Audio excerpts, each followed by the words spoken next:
Ito ang episode 1 ng One Piece kung saan makikita natin si Gold Roger na pinakakinatatakutang pirata na nahuli ng Navy. Subalit bago siya patayin ay tinanong muna siya ng isang opisyal kung saan niya tinatago ang mga kayamanan nito. Kaya sumagot ito, "Bakit gusto mo ba ang mga kayamanan ko? Hanapin mo. Itinago ko at inipon ko ito sa isang lugar. At kung sino man ang makakahanap dito ay sa kanya na ito." Kaya ang mga tao ay nagkagulo.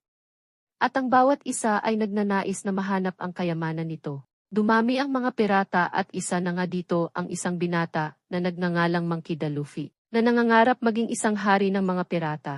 Dahil mula pa nung pagkabata ay ito na ang kanyang pangarap. Kaya nagsimula siyang maglayag sakay ng isang maliit na bangka. Nakipagsapalaran siyang maglayag kasama ng isang ibon. At dito ay sinabi niya na hahanap siya ng mga tauhan para bumuo ng isang sariling grupo.